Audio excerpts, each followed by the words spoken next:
Bugün 2011 model Hyundai Accent Era'mıza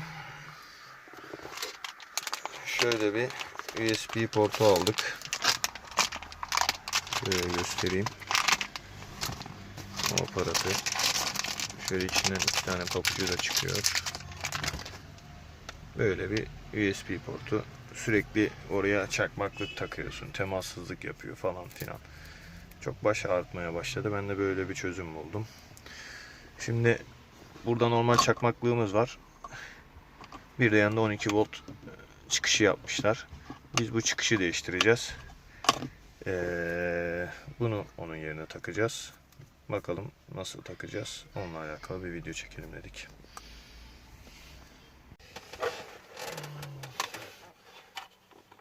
Evet arkadaşlar.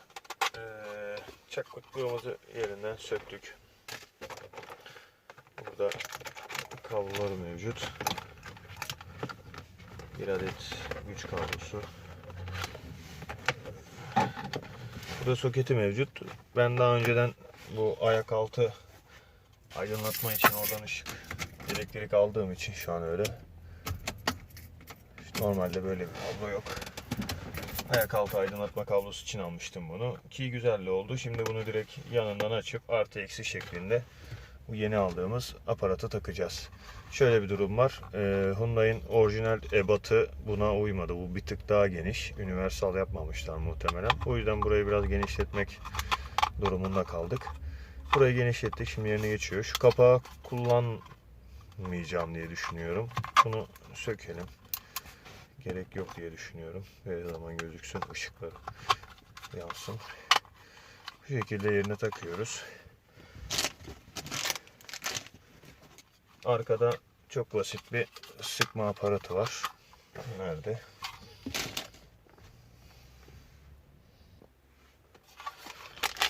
İçinde gönderdikleri pabuçlar. Bu da dediğim sıkma halkası. Bu şekilde arkadan geçirip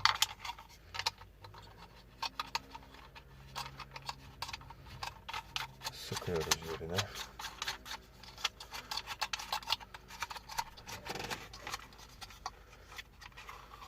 Düz ayarlayalım. Bunda 5 volt 1 amper, 5 volt 2.1 amper olarak çıkış vermişler. Yeterli olacaktır telefon şarjı için.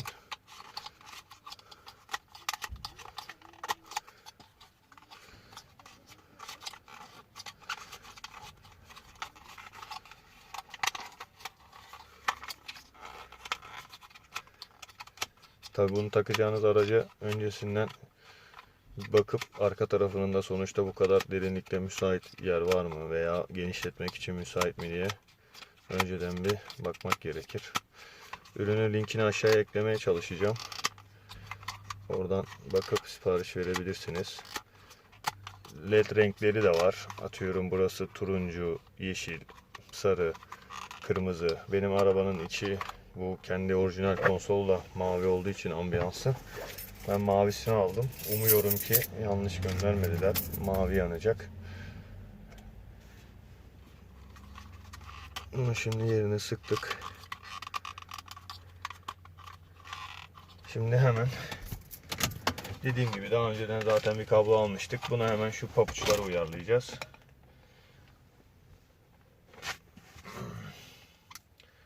Papuçları buna taktık mı işimiz hemen bitecek 5 dakikada.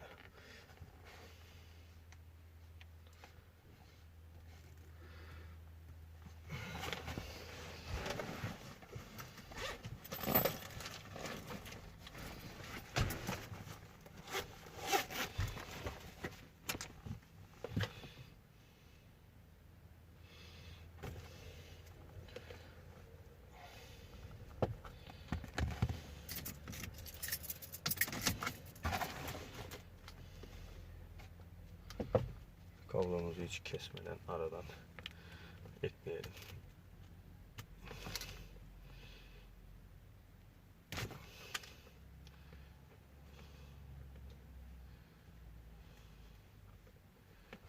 Biraz daha açalım.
Şöyle bir ucumuzu yaptık.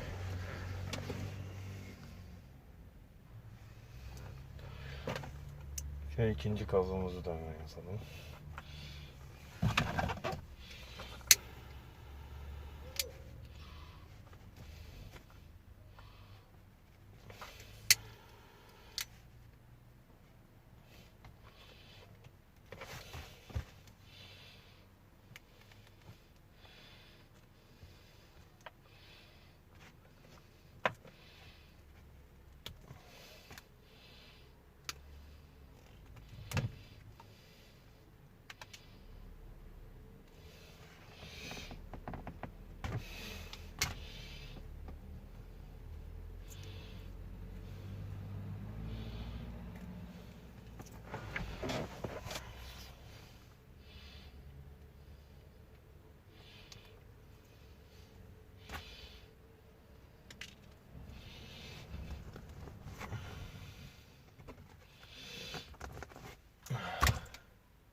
Burada artıya neyi bağlamışız? Bir bakalım. Çok da belli olmuyor. Şöyle birini artıya takalım, birini eksiye takalım. Sonuç böyle arkadaşlar. Bakalım şarj edecek mi?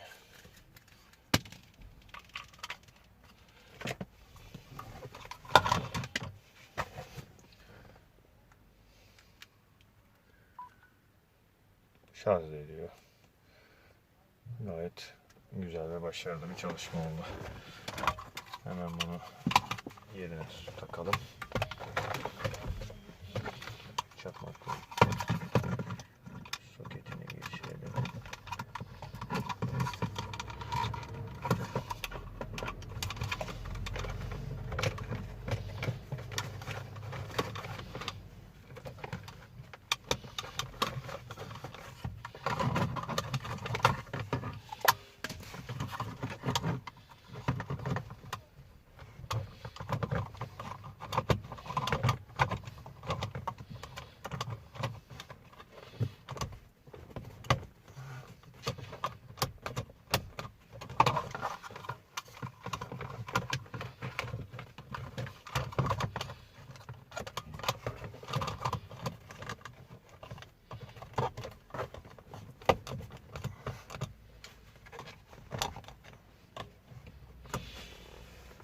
Evet.